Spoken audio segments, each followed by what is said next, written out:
Eu queria que você comentasse um pouco com a gente, né, sobre a questão dos equipamentos de proteção individual, né? Como que o fonoaudiólogo ele pode ajudar, né, a empresa na questão da seleção dos equipamentos, enfim, acredito eu, até na questão da eficácia também desses equipamentos. Se eu pudesse falar um pouco.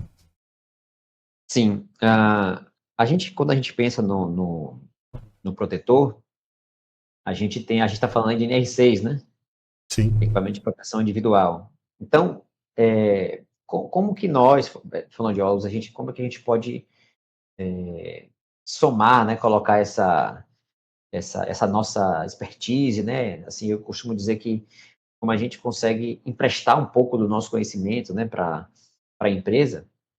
E a gente pensa da seguinte forma: o protetor auditivo, ele é um equipamento que ele tem por função proteger a audição, né? Tô falando aqui de equipamento de proteção auditiva. E todo equipamento de proteção, né, e isso não é novidade, mas aí, talvez aí para os estudantes, né, a gente precisa de um CA, né, que é o certificado de aprovação. Então, todo protetor auditivo, ele precisa receber, ele tem esse número, né, um CA, você pode pesquisar na internet lá o número, que é o certificado de aprovação, ele tem uma validade, né, ele precisa ter um CA válido. Então, todo protetor auditivo, e eu vou dar um exemplo aqui de coisas que eu já ouvi. Quem compra o protetor na minha empresa é o setor de compras, o RH só diz assim qual é o modelo e as pessoas compram de maneira livre, né? Não existe nenhum critério. E eu costumo dizer assim, talvez eles estejam procurando o mais barato, né? É mais provável, né? Mas talvez esse barato saia muito caro, muito caro. Então, assim, quando a gente pensa em EPI, quando a gente pensa em equipamento de proteção auditiva, a gente tem esse olhar um pouco mais aprofundado, um pouco mais detalhado. Então, eu vou dar um exemplo para vocês. A gente tem vários modelos, vários tipos, várias marcas, né, de protetores auditivos. E aí eu vou contar um exemplo real. Eu já trabalhei em uma empresa onde, assim, fazendo um adendo aqui, dentro do meu PCA, eu coloco um elemento importante, que é a gente respeita que o protetor ele precisa ser confortável para o usuário, para o funcionário, tá? E eu vou falar o E entra, seguinte, entra dentro da ergonomia também, né? Que está perfeito, relacionado. perfeito, perfeito. Esse é o ponto. Então, o conforto do EPI, ele é descrito, ele é definido, quem disse é confortável ou não, não sou eu, não é você, o engenheiro, não é o técnico, quem disse é confortável é o trabalhador. Trabalhador. Então, o que é que eu coloco, eu adiciono no meu programa de conservação auditiva? Todos os funcionários, eles recebem um questionário de conforto do EPI. Então, ele vai Bacana. preencher lá. O EPI é confortável? Sim ou não? O EPI causa algum tipo de coceira? Sim ou não? Causa desconforto? Sim ou não? Machuca? Sim ou não? Você gostaria de trocar? Sim ou não? Então, eu colho essas informações e em cima a gente tem qual é a marca e o modelo que ele usa. Então, algumas empresas têm vários modelos, né? Às vezes você tem empresa que tem um, dois, três, quatro, depende. Tem algumas empresas que eu até presto consultoria que tem mais de 10 modelos. Então, o meu PCA, que eu costumo dizer assim, eu preciso ter oportunidade de melhoria. O meu PCA, ano após ano, ele precisa ser melhor. Então, e qual que é a oportunidade de melhoria que eu vejo quando eu penso no API? Eu recebo todos esses questionários, eu faço uma tabulação desses dados e eu consigo saber qual o percentual de aceitação daquele protetor e com as respostas que estão vindo dos trabalhadores.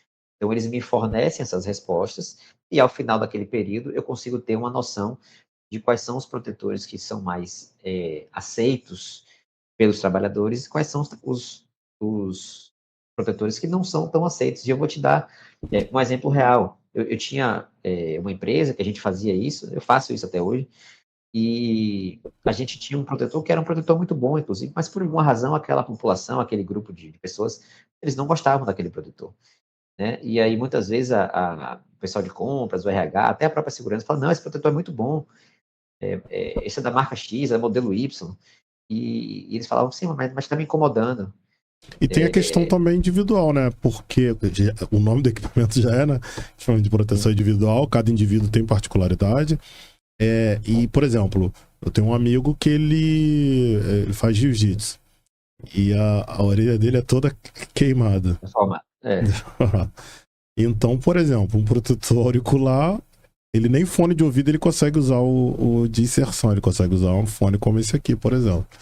Então esse cara, por exemplo, ele é um trabalhador, como que você vai resolver o problema dele? Então vai forçar ele a colocar o protetor auricular na orelha?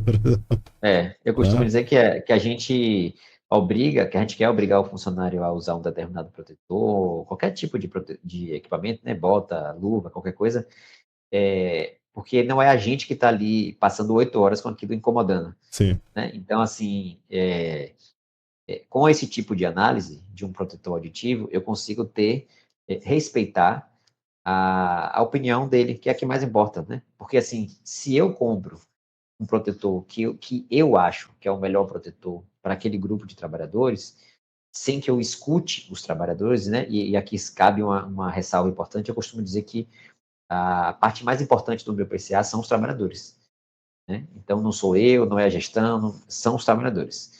Então, eu recebo dos trabalhadores essa informação de quais são os melhores, ou qual o melhor protetor e o pior protetor, na opinião deles, eu vou estar garantindo que a motivação de usar, eu estou oferecendo essa motivação, porque eu estou colocando para ele um protetor que ele está me dizendo que é confortável, né? Que ele consegue usar, que ele consegue passar o tempo inteiro, a jornada inteira com o protetor no ouvido. Então, essa informação, ela vai alimentar o meu PCA e vai gerar um plano de ação. E aí o plano de ação pode ser, provavelmente, buscar novos fornecedores de EPI, né? E aí, muitas vezes, a gente vai ter que bater de frente com um setor, porque, mas esse aqui é mais caro, por que vocês estão me propondo esse protetor, né? Então, assim, o profissional, o fonoaudiólogo, ele tem essa capacidade de ir um pouco além na indicação dos EPIs, né? E aí, e tem uma questão interessante também. Os protetores, eles são feitos, a gente tem aquele númerozinho lá, né, o NRRSF, né, que pode ser lá 16, 18, 20, 22, 24, enfim. E seria o número que a gente vai considerar, que é o número é o valor de atenuação de um EPI. Né? Então, você tem um ruído de 100, um protetor de 20, logo eu tenho uma exposição de 80, né? A gente vai subtrair, né? Porém, tem um detalhe, não, naquele número que vem na embalagem do produto, no manual do produto, aquele número é um número que representa uma população, ele não representa uma pessoa. Então, hoje no Eu Brasil... não sei se é isso, mas eu ouvi dizer que é como se fosse uma amostragem, né? Eles fizeram justamente uma amostragem, tipo assim, a maior parte das pessoas entenderam que é aquele valor ali, então eles definiram, mas não necessariamente significa que aquilo dali é um valor exato, né? Não. Na verdade, para ser mais preciso, 84% das pessoas, vamos considerar um protetor que tem atenuação de 20. 84% das pessoas tiveram 20 ou mais de atenuação. Porém, 16% das pessoas teve 20 ou menos. E menos pode ser 3, 5, 10, inclusive. Isso é comum.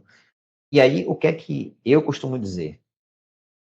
Os 84% que tem 20 ou mais, ok, que bom. E os 16%? O que é que eu faço com essas pessoas? Eu não sei quem são, né? Mas eu posso ter uma luz no fim do túnel, eu posso ter uma dica, assim.